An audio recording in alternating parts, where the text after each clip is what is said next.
The wind rolled slow across the prairie that morning, brushing through the golden grass and rattling the barn doors like an old friend asking to come in. Annie Dalton stood at the porch railing, her fingers wrapped tight around a chipped mug of coffee gone cold. Beyond the fence line, the pasture stretched wide and still, but her eyes fixed on just one spot. The cow. Not just any cow. Mabel. Her husband Henry's favorite. The same big-boned, brown-eyed creature that followed him like a loyal hound for 12 years, never more than a few steps from his side when he walked the fields. Since Henry's burial 3 days prior, Mabel hadn't touched food or water. She stood alone at the far end of the pasture, head low, legs stiff, staring at the fence post nearest the hill where Annie had buried her husband beneath a lone cottonwood. It was as if the cow knew, as if something deeper than instinct was holding her still in grief.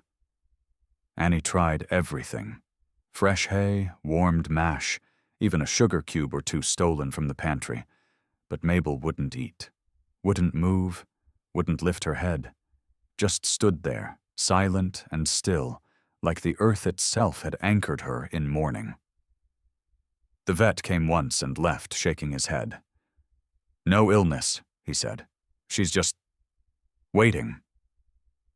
Neighbors offered their usual blend of concern and superstition.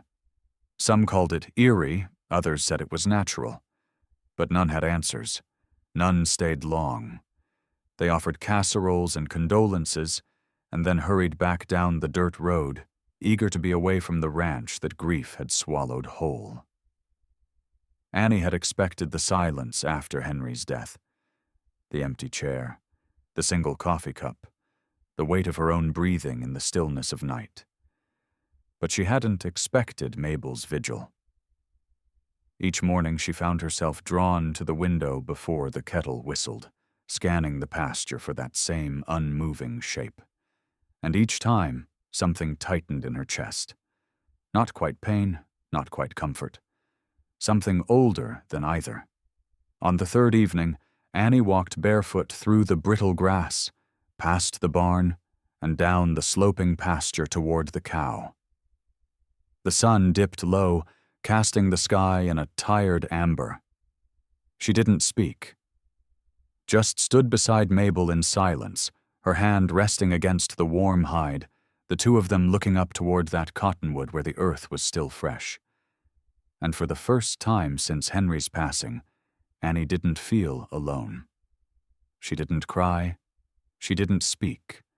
But something inside her settled just a little, held up not by words or prayers, but by the quiet company of a creature who seemed to understand everything without saying a thing. Morning broke with the brittle sound of frost cracking along the porch boards, though the sun promised warmth that had not yet touched the ground. Annie stepped into her boots without socks and walked out with purpose, but no destination. Her feet found the worn trail through the pasture, the one Henry used to take when he needed quiet. The same trail Mabel now claimed as her vigil path. The cow hadn't moved all night, still standing beneath the sky, facing that same hill where Henry rested beneath the cottonwood. Annie approached slow, not wanting to spook the animal, though they both knew by now that Mabel was past the point of fear. Grief had stilled her deeper than any fence could. Annie brought fresh mash again, warm and laced with molasses, hoping scent alone might spark something. She held it beneath Mabel's nose. Nothing. The cow blinked, slow, then shifted her gaze towards the hill again. And that's when Annie saw it. A shallow hoof path carved into the dirt, barely there, looping between the water trough and the grave. Mabel had been walking it, then standing, watching, returning, as if each trip were a pilgrimage. Annie looked up toward the cottonwood, its bare limbs swaying against the blue. 3 birds nested near the top. Henry always said birds like that meant the soil was good, the kind that grew strong roots. She used to laugh at those old ranch sayings. Now they echoed inside her, loud in the quiet. Later that day, she sat on the porch carving initials into a slat of wood. Not Henry's, not hers, Mabel's. It felt foolish. The cow wasn't gone, but part of her had already laid down beside that grave. A neighbor drove by with feed she hadn't asked for. "Heard she's still not eating," he called out, avoiding her eyes. Annie nodded. "Still watching?" she said. He left the feed at the gate and didn't offer advice. By sunset, Annie brought a chair out to the field and sat down near Mabel. Not close enough to crowd her, but not far either. She stayed there as the light faded, not talking, not crying, just breathing in rhythm with the animal's slow, heavy exhales. When the stars came, she whispered into the wind, "You don't have to stay, girl. He'd want you to rest." But Mabel didn't move. And in the stillness, Annie realized something she hadn't allowed herself to feel yet. Maybe the cow wasn't just mourning Henry. Maybe she was holding space. For Annie, too. For the loss they both understood. For the silence they now shared. By the third morning, even the wind seemed hesitant to cross the pasture. It rolled low through the grass, but didn't disturb Mabel, who remained planted near the crest of the hill, her head lowered, nostrils flaring only to take in the scent of the dirt that now held her master. Annie watched from the porch, a mug of coffee in hand gone cold long ago. Her own body ached, shoulders tight from worry, knees stiff from sleep interrupted too many times by the fear of losing something else. She couldn't help but think Henry would have said something like, "Animals grieve clean. They don't hide it like we do." And maybe that was the difference. Annie had spent her days dusting shelves that didn't need it, scrubbing a clean stovetop, and rearranging Henry's coat 3 times by the door. Meanwhile, Mabel had stood guard at a grave, like she'd taken up sentry duty for a spirit she couldn't let drift away. That afternoon, Annie walked out again, not with feed, not with coaxing, but with a faded photo in her hand. It was the one Henry took just before the harvest last year. Him in his hat, sun behind his head, and Mabel in the corner of the frame nosing into the shot like she knew she was part of the family. Annie sat cross-legged in the grass near the cow, not trying to draw attention, just placing the photo between them on the ground. She didn't talk to Mabel like she had before. No pleading, no questions, just presence, a shared silence. After an hour, the cow shifted, one slow step closer, then another, not toward the feed trough or the barn, but toward the picture. She lowered her head and sniffed at the curled edge, her breath making the corner tremble. Annie's heart stuttered at the motion, not because she thought Mabel could understand what the picture meant, but because some part of her did. It wasn't about logic. It was about tethering, about holding tight to whatever thread still connected them to Henry. As the wind picked up again, soft and low, Annie reached out and gently touched Mabel's side. The cow didn't flinch, didn't move away, just let the hand rest there for a long moment, like both of them needed proof that someone was still here. And in that quiet pasture, beneath a sky too wide for grief alone, Annie realized she wasn't waiting for Mabel to eat anymore. She was just keeping her company until they were both ready to move forward. By the time Annie found herself in the barn that afternoon, the sun had fallen behind a slow veil of clouds, casting everything in soft gray. The dust motes hung still in the air, and the walls seemed to breathe with the ghosts of every morning Henry had spent inside them. She hadn't stepped into this space since the funeral. It wasn't fear. It was something heavier. Avoidance wrapped in the illusion of busyness. But now, with Mabel still out by the hill and silence thick in the house, Annie opened the barn door like she was stepping into a memory. His tools still hung in neat rows, his saddle still perched on the rail, a small tear in the leather she'd meant to fix a year ago. On the workbench lay his gloves, curled and stiff with dust, and a folded note she'd never seen before. Just a slip of paper tucked under a tin of nails, yellowing at the edges. Her hands shook as she picked it up. It wasn't a letter, just a list. Replace hinge on Southgate. Mabel due end of spring. Fix squeaky floorboard in bedroom. Remind Annie I love her. The last line wasn't even in the same ink, like he'd added it at the end of some ordinary day, like it belonged there among the chores and cracked things. Annie stood still for a long time. No tears, just a settling in her chest that felt like the barn had exhaled. She folded the note carefully and slipped it into her pocket before turning to the feed bin. She didn't take out a full bucket, just a handful of oats. She carried it with her slowly back across the pasture toward the ridge where Mabel still stood. The cow didn't move until Annie knelt beside her, opened her palm, and held out the oats with nothing but patience. Mabel blinked slowly, nostrils flaring, then leaned forward and took the grain gently from Annie's hand. No hunger, no rush, just acceptance. Like the first step wasn't about food at all, it was about permission. Annie let out a breath she hadn't realized she was holding. It didn't mean the grief was over. It didn't mean things would return to what they were. But it meant something had shifted, that even animals knew how to honor what was lost, and still begin again.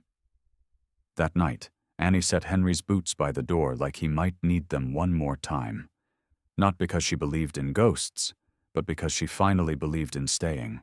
The next morning, the sun rose shyly through a veil of low mist, casting the ranch in a soft hush. Annie stood at the window, coffee untouched in her hands, eyes fixed on the ridge where Mabel now grazed quietly near the oak tree. The cow hadn't returned to the barn, but she had begun eating, slowly, thoughtfully, like every mouthful was part of a ritual only she understood. Annie had planned to ride into town that day, maybe to pick up more feed, maybe just to hear another voice. But the world had other plans.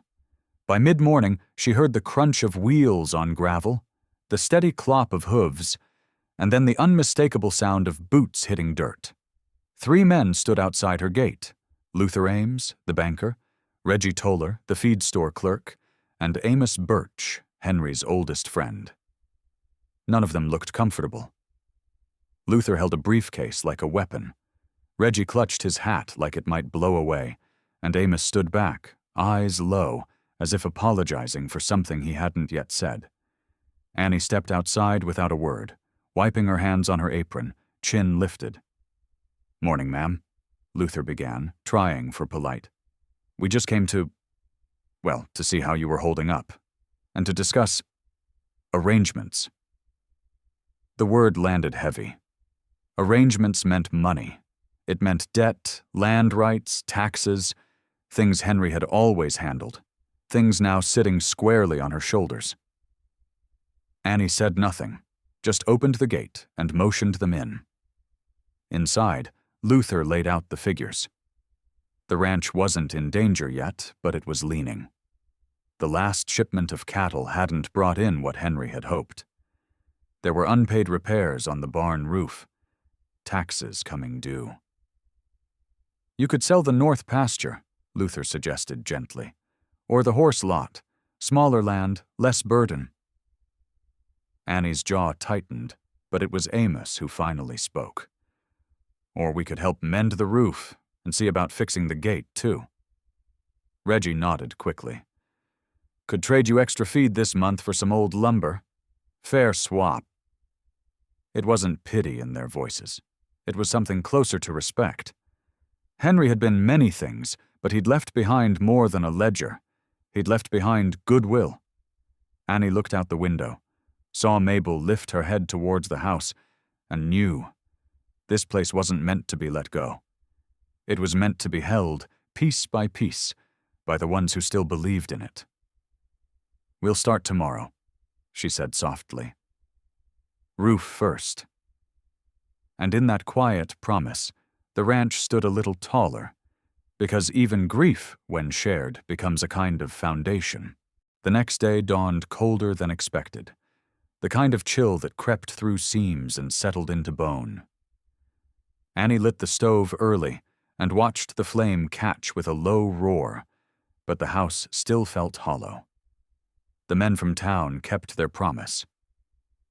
By mid-morning, Amos and Reggie had returned with ladders, nails, and stories about Henry from younger, louder days. Annie listened while hammering down warped shingles beside them, her hands calloused but sure. She didn't say much, she never had, but her presence steadied the air like the weight of a familiar song. Inside, as the sun warmed the walls again, Annie found herself dusting shelves that hadn't been touched in months. One by one, she pulled down the old keepsakes. Henry's fiddle, a cracked horseshoe from the year the drought nearly took them, a small wooden carving of a steer he'd made the first winter they'd spent snowed in. But it was the wool blanket tucked in the cedar chest that made her stop cold. It was the one she had folded on the foot of their bed every winter, the one Henry always teased her about keeping, just in case the barn froze over. She hadn't touched it since the morning she'd found him. Gone without warning, gone without words. She knelt there, fingers resting on the edge of the fabric, unable to unfold it. It felt too final, too much like forgiveness. Outside, Mabel grazed in a slow circle near the oak. Annie could see her from the window, the cow's head dipping and lifting with a rhythm that felt like mourning, or maybe prayer. That night, after the men had gone and the stars blinked above a still horizon, Annie sat by the fireplace with the blanket across her lap. She didn't unfold it. She didn't weep. She just sat still, her hand resting on the wool like it might hold her together. In the barn, Mabel shifted but did not sleep, her breaths slow and deep. It was as if the cow, too, knew what that blanket meant, knew that some things weren't about warmth, but memory. The next morning, when Annie finally laid it across the bed, it was with hands that no longer shook. Not because the grief was gone, but because she'd made a place for it, right beside the spot where Henry used to lie. Outside, Mabel looked up at the window, her eyes catching the sun just right. For a moment, it almost looked like understanding. By late afternoon, Annie noticed the cow had wandered toward the edge of the property, close to the split-rail fence Henry had repaired every spring. Mabel stood still, staring toward the distant hills, as if waiting for something, or someone, to arrive. It unsettled Annie more than she expected. That fence hadn't been touched since Henry passed, and the last time anyone stood beyond it had been during the burial. Curious, Annie stepped outside with a shawl wrapped tight around her shoulders, boots crunching through brittle grass as she approached. When she reached the gate, her breath caught. A man stood on the other side of the fence, weathered, tall, his hat low, horse tied a few steps behind him. He didn't move to speak, didn't smile, just touched the brim of his hat in solemn greeting. "Ma'am," he said, his voice deep and tired. "I heard about Henry." Annie didn't know the man, not really, but as he stepped closer, she saw something familiar. His eyes, the same deep-set gray Henry had carried in old photos of his father. "Name's Eli," he said, as if reading her thoughts. "Henry was my uncle." She'd never heard of him, not once in all their years. Henry hadn't spoken of family, not the kind who stayed, but something in the man's posture told her he wasn't lying. He looked like the past come home, rough-edged and uncertain. Annie leaned on the fence, her voice steady. "Why now?" Eli glanced toward the barn, then back to Mabel. "Got a letter from him 6 months ago. Said he was ready to make things right." His throat tightened. "Said he'd forgiven me." Annie didn't respond. There was nothing to say that would undo the time or the silence, but she nodded once, slow. The grave's just beyond the oak. Eli tipped his hat again and walked the path without being led. Mabel followed him halfway, her steps quiet, steady. Annie stood there until the wind shifted and she heard something strange. The low hum of Henry's favorite hymn, sung soft and slow from the trees beyond. That night, Eli slept in the barn loft. Annie didn't offer the guest room, not yet, but she left a quilt on the bench outside, just in case. Mabel laid down again beside the grave. This time she didn't rise at dawn. She simply stayed, her side pressed against the earth, eyes wide and unblinking toward the window of the house, as if to say, there's more to this story still. The next morning broke cold and silent. Annie stepped into the barn with 2 mugs of coffee, one for herself, one for the man she wasn't yet sure she trusted. Eli was already awake, brushing down Mabel with slow, practiced hands. The cow didn't flinch, didn't move, just stood calmly as if she'd known him all her life. Annie watched for a moment, then handed him the mug without a word. They drank in silence, steam rising between them in the morning chill. Finally, Eli spoke. He wrote me things I didn't deserve to read. Annie raised a brow. You said you got a letter? Eli nodded, pulling a folded scrap of paper from his coat. It was worn from travel, creased and stained, but Annie recognized the careful, looping handwriting immediately. I was too proud to answer. Took me months to come. He hesitated. But I think he knew I'd come eventually. That night, driven by something she couldn't name, Annie climbed into the attic.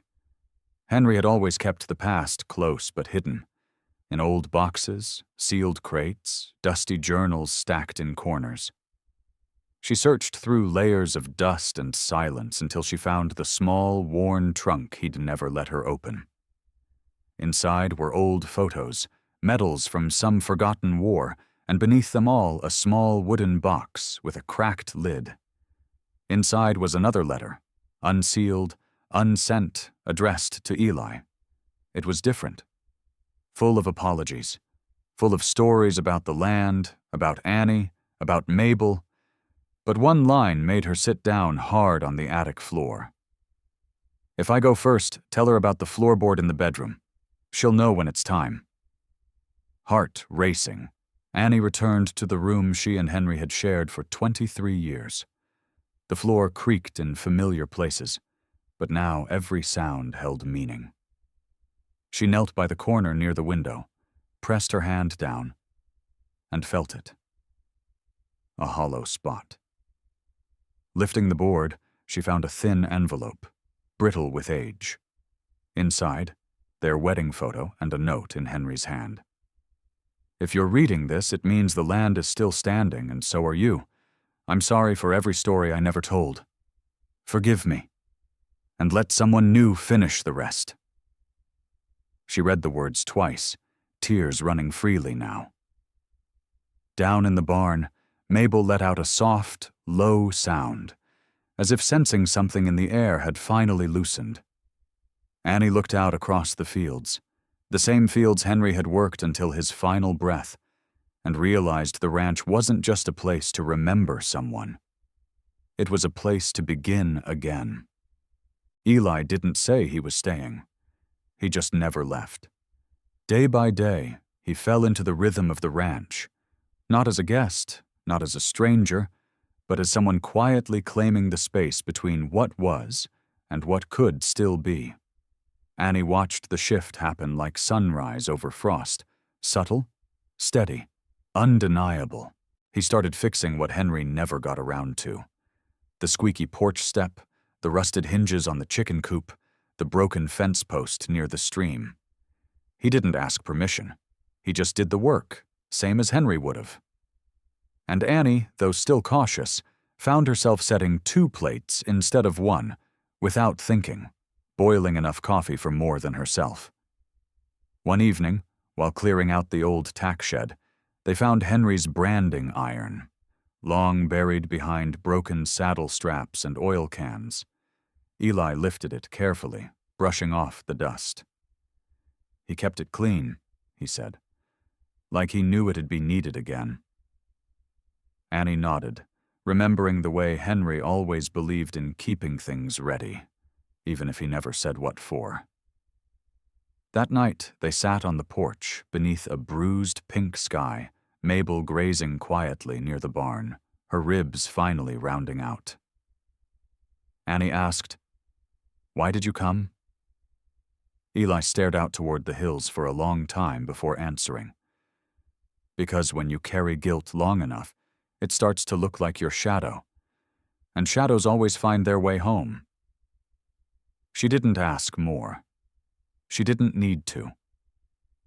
In that moment, she realized that forgiveness didn't always come wrapped in words. Sometimes, it looked like fixing what was broken, feeding what was hungry, staying when you had every reason to keep riding. As the stars scattered across the sky and a cool wind rolled off the ridge, Annie brought out the letter she'd found beneath the floorboard. She handed it to Eli without a word. He read it slowly, carefully, then folded it back into its envelope with trembling fingers. "He knew," he whispered. "He knew I'd show up too late." "Maybe," Annie said gently, "but he also knew you'd show up."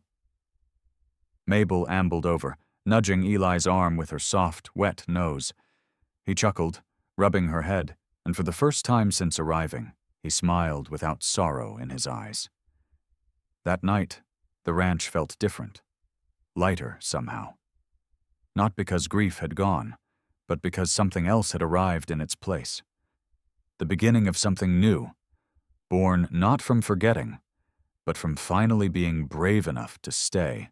The winter passed softly that year, as if the land itself had decided to grant the ranch a breath of peace. Snow came and went in gentle waves, blanketing the hills in quiet white, while smoke rose steady from Annie's chimney each morning. Mabel grew strong again, her coat thick, her eyes bright, her stubborn loyalty unshaken.